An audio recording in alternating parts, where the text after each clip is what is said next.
నమస్తే, welcome to our channel. ఏదైతే AP liquor scam సంబంధించి కొన్ని అంశాలు అయితే బయటకు వస్తున్నాయి.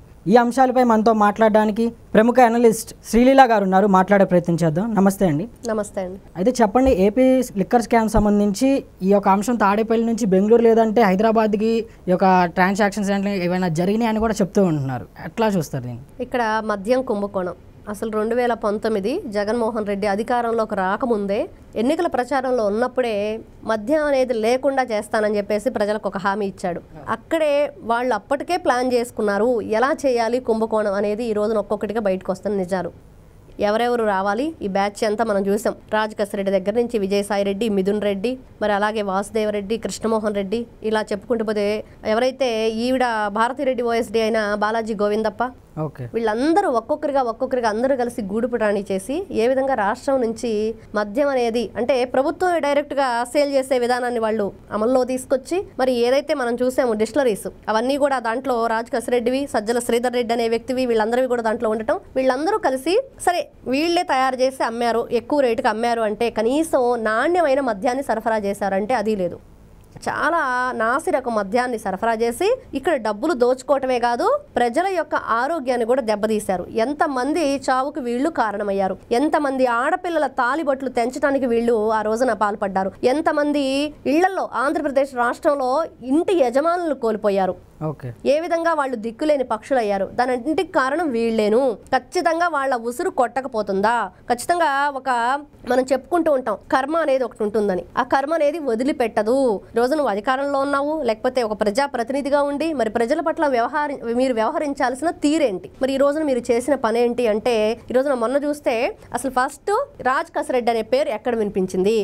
విజయసాయి రెడ్డి కాకినాడ పోర్టుకు సంబంధించి ఒక ఏదైతే విచారణకు వచ్చినప్పుడు మీడియా ముఖంగా బయటకు వచ్చి లోపల విచారణ ఏం జరిగిద్దని చెప్పే సందర్భంలో అసలు పార్టీకి నాకు ఎటువంటి సంబంధం లేదు, నేను రాజీనామా చేసేసాను, అదేవిధంగా రాజ్యసభ సభ్యత్వానికి వైఎస్ఆర్సీపీ పార్టీకి రాజీనామా చేసిన తర్వాత నేను నా నుంచి ఏదైనా సరే సహాయ సహకారాలు ఎన్ని ఫుల్గా నేను ఇచ్చేస్తాను, ఏది అడిగినా కూడా చెప్పేస్తాను, దీనికన్నిటికి కూడా మద్యం కుంభకోణంలో మాత్రం కర్మకర్త క్రియ రాజకేశ్వరరెడ్డి అనే పేరుని ఆ రోజు అతను చెప్పడం జరిగింది. అదేవిధంగా పోర్టుకు సంబంధించి దాంట్లో విక్రాంత్ రెడ్డి పేరు చెప్పాడు. అంటే గతంలో ఈ వ్యక్తి విక్రాంత్ రెడ్డిని చాలా చిన్న పిల్లవాడు, అతనికి ఏం తెలియదు అన్న వ్యక్తి ఈ రోజున అతనే అన్నిటికి కారణమని. మరి ఈ రోజున చూసుకుంటే రాజకేశ్వరరెడ్డి, మరి రాజకేశ్వరరెడ్డి పేరు బయటకు రాగానే ప్రభుత్వ విచారణ ఏదైతే చేపట్టాలని సన్నాహాలు జరుగుతున్నాయో, మరి జగన్మోహన్ రెడ్డి గారు మీడియా మీటింగ్ పెట్టేసి ఎవరప్ప ఈ కసిరెడ్డి, తెలియదే మనకు, అసలు ఎప్పుడు ఈ పేరు వినలేదే అని మాట్లాడాడు వ్యంగ్యంగా. మరి ఇవన్నీ చూసుకుంటుంటే తప్పు చేసి తప్పించుకోవడానికి ఎన్ని విధాలుగా ప్రయత్నాలు చేయాలో అన్ని చేస్తూ మళ్ళా మీరందరూ ఏదైతే ఒక గుంపు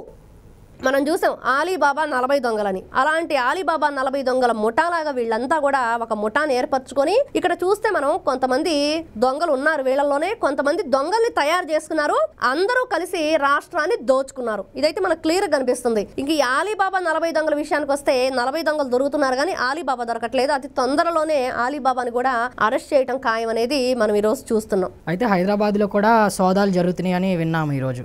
అంటే ఇక్కడ వీళ్ళు ఏం చేశారు, ఇప్పుడు రాజకేశ్వరరెడ్డికి సంబంధించిన విల్లా కానీ లేకపోతే విజయసాయి రెడ్డికి సంబంధించిన విల్లా కానీ ఇవన్నీ కూడా ఈ జర్నలిస్ట్ కాలనీలో ఉన్నాయి. మరి అక్కడ సోదాలు, అదేవిధంగా వీళ్ళకి సంబంధించిన జగన్మోహన్ రెడ్డి కజిన్ అక్కడి నుంచి కంటైనర్లో డబ్బు ఇక్కడికే వచ్చింది, వీళ్ళింట్లోకే ఈ డబ్బు లెక్కించే మిషన్లు పెట్టేసి వాటిలోంచి డైరెక్ట్ గా ఒక రూమ్ లోకి వెళ్ళటం, ఆ రూమ్ పూర్తిగా నిండిపోయిన తర్వాత దాన్ని మళ్ళీ వేరే కంటైనర్ లో పెట్టి ఇతర దేశాలు పంపించడం. మరి ఇక్కడ చూస్తే బంగారం కొనుగోలు చేశారు అదే డబ్బుతో. చాలా చాలా ఎన్ని విధాలుగా వీళ్ళు దాన్ని మళ్లించాలో, అంటే బ్లాక్ మనీని వైట్ లోకి మార్చుకోవడానికి కొన్ని పనులు, అదే విధంగా డబ్బుని అదే విధంగా క్యాష్ రూపంలో. అసలు వీళ్ళు ఫస్ట్ మద్యం ఏదైతే వీళ్ళు కొనుగోలు అమ్మకాలు జరిగినాయి ఎక్కడా కూడా అసలు ట్రాన్స్పరెంట్ అనేది లేదు, మొత్తం కూడా మనీ. మనం చూస్తే ఇప్పుడు ప్రతి ఒక్కరు ఎక్కడ చూస్తే కనీసం గంగిరెద్దు వాళ్ళు కూడా మనకు ఒక క్యూఆర్ కోడ్ పెట్టుకొని చేస్తున్నారు. అలాంటిది వీళ్ళు ఏ విధంగా క్యూఆర్ కోడ్ లేకుండా కేవలం క్యాష్ టు క్యాష్, హ్యాండే తీసుకోవాలి బై హ్యాండ్ అని చెప్పేసి వీళ్ళు పెట్టిన విధానం, మరి ఏ విధంగా దోచుకున్నారనేది ఈ రోజున ఒక్కొక్కటిగా వెలుగులోకి వస్తున్న విషయాలు. అదేవిధంగా ఇక్కడ చూస్తే పిఎస్ఆర్ ఆంజనేయులు ఏ విధంగా వీళ్ళకి సహాయ సహకారాలు అందించాడు. హైదరాబాద్ కేంద్రంగా పెట్టుకుని వీళ్ళందరూ కూడా తప్పించుకునే ప్రయత్నం చేస్తూ రాజకేశ్వరరెడ్డి ముఖ్యంగా చూస్తే ఒక వాయిస్ మెయిల్ పంపించినప్పుడు కూడా అతను అతను చాలా తెలివిగా అమెరికా పంపించి అమెరికా నుంచి ఆంధ్ర వచ్చేటట్లు ఆ మెయిల్ ప్లాన్ చేయటం, ఆ రోజు వాళ్ళ తండ్రిని వీళ్ళు విచారణకు తీసుకొస్తే ఆ తండ్రి ఇంటికి వెళ్ళిన తర్వాత తండ్రి ఫోన్ చేయటం, వీళ్ళు ఆ తండ్రి ఫోన్ ని ట్యాప్ చేయటం వల్ల దొరికాడు అనేది మనకు కనిపిస్తుంది. అదేవిధంగా పిఎస్ఆర్ ఆంజనేయులు కూడా చాలా సహాయ సహకారాలు, అసలు ఎలా తప్పించుకోవాలి అన్నిటికీ మీరు ఆన్సర్ చేయాల్సిన అవసరం లేదు. విచారణకు వెళ్ళినప్పుడు కొన్ని చోట్ల మౌనం పాటించాలి, అలా మౌనంగా ఉండటానికి కూడా మీకు హక్కు ఉంది. ఇలాంటివన్నీ కూడా లూప్ హోల్స్ అనేవన్నీ కూడా వీళ్ళు యూజ్ చేసుకుంటూ, అంటే చేసిందే ఒక ఏదో పని,